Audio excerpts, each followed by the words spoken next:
जमहूरियत की तो यही खासियत है, हर किसी को इलेक्शन लड़ने की खुली छूट है। मैंने भी आज इंडियन एक्सप्रेस अखबार के जरिए ये खबर पढ़ी कि शायद जमाते इस्लामी जो ये कोशिश कर रही थी कि उनके ऊपर लगाई हुई बैन जो है वो उठे, और बैन उठने के बाद वो अपने नुमाइंदे इलेक्शन में उतारने की बात कर रहे थे। बदकिस्मती से इलेक्शन ब्यूगल बजने से पहले उनके ऊपर लगाई हुई बैन उठी नहीं।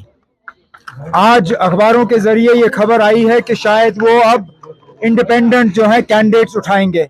बिस्मिल्लाह, हम तो चाहते थे कि वो अपने सिंबल पे कैंडिडेट उठाएं, अपने पार्टी जमाते इस्लामी के नाम पे कैंडिडेट उठाएं, लेकिन अगर वो मुमकिन नहीं हुआ तो चलिए आजाद उम्मीदवार ही सही आए मैदान में, अपना मंशूर लेके, अपने इरादे लेके, अपने वादे लेके, और फिर लोगों तक है वो किसको वोट देना पसंद करेंगे।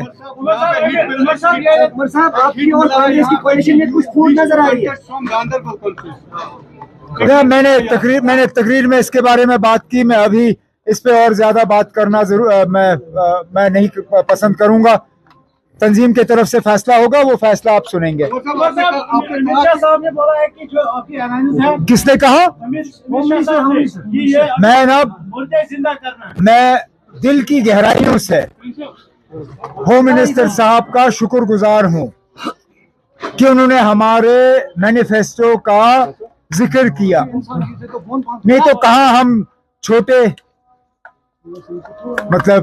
दर्जे की एक तंजीम इस मुल्क के एक दूर दराज कोने में इलेक्शन लड़ते हुए हमारा मंशूर हिंदुस्तान के होम मिनिस्टर को नजर आए, ये बहुत बड़ी बात है। मैं तो बहुत शुक्रगुजार हूं कि उन्होंने जब हमारे मंशूर का नोटिस लिया तो उन्होंने मजबूर किया उन लोगों को जो आज तक हमारा मंशूर पढ़ने के लिए तैयार नहीं थे, उन्होंने भी हमारा मंशूर पढ़ा। अफसोस की बात यह है कि होम मिनिस्टर साहब को हमारे मंशूर में एक ही पैराग्राफ नजर आया, और कुछ ऐसी बातें भी होम मिनिस्टर साहब ने की जो हमारे मंशूर में कहीं है ही नहीं, जिस तरह नाम बदलने की बात। मैंने होम मिनिस्टर साहब के इस ट्वीट के बाद अपना मंशूर दोबारा पढ़ा कि कहीं वो बात मुझसे रह न गई हो, लेकिन वो बात हमने कहीं अपने मंशूर में की नहीं। लेकिन इसके बावजूद मैं होम मिनिस्टर साहब का शुक्रगुजार हूं कि उन्होंने हमारे मैनिफेस्टो को पढ़ा और उसका जिक्र किया। आपने कहा कि आपका जो मैनिफेस्टो है वो कॉपी पेस्ट किया गया है बाकी जो सियासी पार्टी से, तो फिर महबूबा मुफ्ती ने चैलेंज क्यों किया कि अगर ये हमारा मैनिफेस्टो छोड़ दीजिए उनके चैलेंज को। अंग्रेजी में एक कहावत है, imitation is the best form of flattery.